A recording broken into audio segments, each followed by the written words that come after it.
Hi squad, welcome to our channel. இன்னைக்கு என்ன video அப்படின்னா, இது வந்து லைக்ஸ்க்காவோ இல்லை வியூஸ்க்காவோ இது எதுக்காகவுமே அந்த வீடியோ பண்ணல. இது முழுக்க முழுக்க ஒரு அவேர்னஸ் வீடியோ தான். என்ன அப்படின்னா, என்னோட நாத்தனார் பையன் வந்து ஒரு சின்ன நாங்க இருந்து அலட்சியத்தினால இன்னைக்கு அந்த பையனோட உயிரே இல்லை. அவனுக்கு வந்து 8 வயசு தான் ஆகுது. வந்து என் வீட்டுக்காரோட தங்கச்சி பையன். அவனுக்கு வந்து ஒரு 2 டேஸா ஃபீவர் இருந்துச்சு. சரி, ஃபீவர்னு சொல்லி கொண்டு போய் ஊசி போட்டோம்.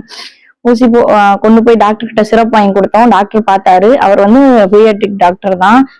போய் பார்த்துட்டு 2 நாளா கேட்கலன்னு சொல்லிட்டு, சரி 3ஆவது நாள் இன்னொருத்தர்கிட்ட போய் ஊசி போட்டோம். அதுவுமே கேட்கல. அன்னைக்கு ஈவினிங்கே அவனுக்கு வந்து ஒரு மாதிரி டெம்பரேச்சர் ரொம்ப கூடி ஃபிக்ஸ் மாதிரி வந்துருச்சு. ஸோ ஃபிக்ஸ் வந்து நாங்க நைட்டு ஒரு 1 மணி 1:30 இருக்கும். மதுரை திருமங்கலத்திற்கு ஜிஹெச் கூட்டு போனோம். அவங்க வந்து ஆக்சிஜன் வச்சு பார்த்து பல்ஸ் இருக்கு, நீங்க மதுரை கொண்டு போங்க அப்படின்னு சொல்லிட்டாங்க. நாங்களும் இங்க இருந்து மதுரைக்கு தூக்கிட்டு போறோம். நைட்டு ஒரு 3-3:15 போய் மதுரைக்கு அட்மிட் பண்ணோம். அட்மிட் பண்ணி 3:15 அட்மிட் பண்ணோம். ஓகே, நம்ம பார்க்கலாம்னு சொல்லி டாக்டர்லாம் வச்சு பார்த்துட்டு இருந்தாங்க. டாக்டர்லாம் எந்த குறையுமே சொல்ல முடியாது, நல்லா இந்த டாக்டர் பார்த்தாங்க. அவனுக்கு வந்து என்ன ஆயிடுச்சுன்னா, கண்ணோட கருவிழி வந்து ஃபுல்லா விரிய ஆரம்பிச்சிருச்சு. அது சுருங்கிருந்தாதான் நம்ம விஷயம் நல்லா தெரியுமா. அந்த பையனுக்கு வந்து ஃபுல்லா விரிய ஆரம்பிச்சிருச்சு. ஸோ கொஞ்சம் கிரிட்டிக்கல் தான் அப்படின்னு சொன்னாங்க. நம்மளை சுத்தி வெளியே இருந்த எல்லா பீப்புள்ஸுமே என்ன சொன்னாங்க, இல்ல எங்க குழந்தைக்கு இப்படிதான் சொன்னாங்க, காப்பாத்திடலாம்னு கடைசி வரைக்கும் நம்பிக்கை கொடுத்தாங்க. அவங்க யாரையுமே குற்றம் சொல்ல முடியாது. அவங்க எல்லாமே ரொம்ப நிஜமாவே எங்களுக்கு வந்து செம்ம பேக் போனாவே இருந்தாங்க அந்த இடத்துல. நைட்டு போய் எல்லாருமே ஜிஹெச்ல தான் இருக்கோம், ஃபுல் டே இருக்கும். அடுத்த நாள் சனிக்கிழமை அட்மிட் பண்ணோம், ஞாயிற்றுக்கிழமை ஃபுல் டே அங்கதான் இருக்கோம். சரியாயிரும் அப்படின்னு ஒரு மாதிரி நம்பிக்கை கொடுத்துட்டு வந்தாங்க. பல்ஸ் ரேட் மட்டும் அந்த 20-30 தான் இருந்துச்சு. அவனுக்கு கூடவே இல்லை. எப்படியாவது காப்பாத்திடலாம்னு சொல்லி ஐசியூக்கு மாத்தி ஐசியூல வச்சு வென்டிலேட்டர் வச்சு ஃபுல்லா ட்ரீட்மெண்ட் கொடுத்துட்டே தான் இருந்தாங்க. டாக்டர் ஒரு நிமிஷம் கூட சும்மா உட்காரவே இல்லை. அந்த பையனை சுத்தி ஒரு 4 டாக்டர் 4 சப் டாக்டர் இது மாதிரி நிறைய பேர் இருந்தாங்க. நர்சஸ் எல்லாருமே இருந்து ஃபுல் ட்ரீட்மெண்ட் கொடுத்தாங்க. இவ்வளோ எல்லாமே எஃபர்ட் போட்டு கொடுத்துருந்தும் அவன் வந்து சண்டே ஈவினிங் வந்து இறந்துட்டான். என்ன ரீசன்னே தெரியாம ஒருத்தன் இறந்துட்டான். அதுக்கப்புறம் டாக்டர் சொன்னாங்க, அது வந்து மூளை காய்ச்சல், அது வந்து யாரோ ஒருத்தருக்கு தான் வரும், அது வந்து உங்க பையனுக்கு வந்திருக்கு அப்படின்னு சொன்னாங்க.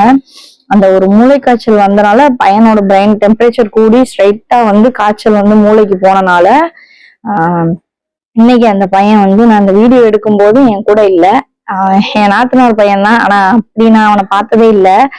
அந்த பையன் இல்லை அப்படின்றது வந்து எனக்கு ரொம்ப கஷ்டமா இருக்கு. என்னாலயோ என் வீட்டுக்காரலையோ அக்செப்ட் பண்ணவே முடியல. ஏன்னா அவங்களாம் ரொம்ப க்ளோஸா இருப்பாங்க. இது எதுக்காக இந்த வீடியோ, இதுல ஓவராலா நான் என்ன இந்த வீடியோல சொல்ல வரேன்னா, உங்க வீட்டுல இருக்க குழந்தைகளுக்கோ இல்ல உங்களுக்கு தெரிஞ்ச குழந்தைகளுக்கோ, உங்களோட க்ளோஸா இருக்க குழந்தைகளுக்கோ, உங்க ஃப்ரெண்ட்ஸோட குழந்தைகளுக்கோ, யாரா இருந்தாலும் சரி, அந்த குழந்தைகள் ஒரு 10 வயசு 15 வயசுக்குள்ள இருக்காங்க அப்படின்ற பட்சத்துல ஃபீவர் வந்து ஒரு 98-99 டெம்பரேச்சரை தொட்டாலே தயவு செஞ்சு பக்கத்துல இருக்க ஒரு பீடியாட்ரிஷன்ட்ட கூட்டு போங்க. வேற யார்ட்டையும் வெளியே இருக்க யார்ட்டையும் கூட்டு போவேன்னா, அந்த பீடியாட்ரிஷன்ட்ட கூட்டிட்டு போயிட்டு என்ன ஏதுன்னு ஃபுல்லா கன்சல்ட் பண்ணுங்க. இது வந்து நார்மல் ஃபீவர் தான், நம்ம வந்து பேராசிட்டமால் ஊத்திக்கலாம், நம்ம அப்புறமா போய்க்கலாம் அப்படின்னு சொல்லி அலட்சியமா இருக்காதீங்க. பேராசிட்டமால் ஊத்துறது வந்து ஒரு நல்ல விதம் தான். ஆனா பேராசிட்டமால் ஊத்தி நீங்க உடனே ஹாஸ்பிட்டல் கூட்டு போயிருங்க.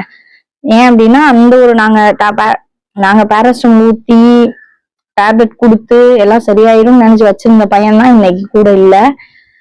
அப்படி ஏதோ ஒண்ணு டெம்பரேச்சர் கூடுற மாதிரி தெரியுது, தலை சுட்டாலோ உடம்பு சுட்டாலோ ஒரு துளி கூட யோசிக்க வேணாம். எந்த ஊர்ல நீங்க இருந்தாலும் சரி, உங்க ஊர்ல டாக்டர் இல்லைனாலும் சரி, பக்கத்துல இருக்க பீடியாட்ரிஷன்ட்டோ இல்ல உங்க ஊர்ல இருந்து இப்போ திருமங்கலத்தையும் ஜெயிச்சிருக்கு, இல்ல இதை சுத்தி இருக்க கிராமத்துக்கு ஏதாவது ஒண்ணுன்னா நீங்க வந்து டைரக்டா திருமங்கலம் தான் வர மாதிரி இருக்கும். இல்ல நீங்க எந்த ஊர்ல இருந்தாலும் சரி, பக்கத்துல இருக்க ஜிஹெச்கோ இல்ல பிரைவேட் ஹாஸ்பிட்டலுக்கோ தயவு செஞ்சு உங்க பிள்ளைகளை கொண்டு போனீங்கன்னா, எவ்வளவு சீக்கிரம் நீங்க கொண்டு போறீங்களோ அவ்வளவு சீக்கிரம் காப்பாத்திடலாம். குழந்தைகளுக்கோ பெரியவங்களுக்கோ உடல்ல பிரச்சனை வர்றது சகஜம். ஆனா நம்ம அதை எவ்வளவு சீக்கிரமா நம்ம அவங்கள வந்து ஹாஸ்பிட்டல் கொண்டு போறோம் அப்படின்றதெல்லாம் அவங்கள காப்பாற்ற முடியுமா காப்பாற்ற முடியாதான்றது இருக்கு.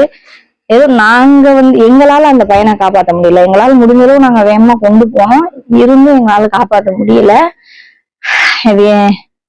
அது என்ன சொல்லலன்னு தெரியல. அந்த பையனுக்கு அவ்வளவுதான் இருக்கா அப்படி எதுவும் தெரியல. பட் அது ரொம்ப அஃபெக்ட் பண்ணுச்சு எங்களை. அந்த பையன் வந்து இப்பதான் ஒரு 6 டேஸ் ஆகுது. இதுல வந்து வீடியோ எடுக்கவும் முடியல. இன்னொன்னு அந்த பையனுக்கு சரி இதை வந்து 4 பேருக்கு சொன்னா அவங்களுக்கு ஏதாவது கொஞ்சம் ஹெல்ப்ஃபுல்லா இருக்குமே அப்படின்ற ஒரே ஒரு காரணத்தால மட்டும்தான் இந்த வீடியோ எடுக்கிறேன். இந்த வீடியோ வந்து லைக்ஸ்க்காகவோ வியூஸ்க்காகவோ எதுக்காகவுமே இல்லை. இது வந்து முழுக்க ஒரு அவேர்னஸ் வீடியோ தான்.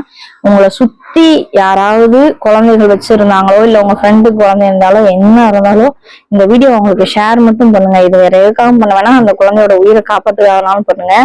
நிறைய பேருக்கு இன்னுமே நம்ம காய்ச்சல் வந்தா என்ன செய்யணும் அப்படின்றது நமக்கு இன்னும் தெரியாம இருக்கு.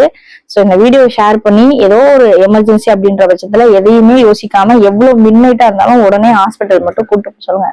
தேங்க்யூ.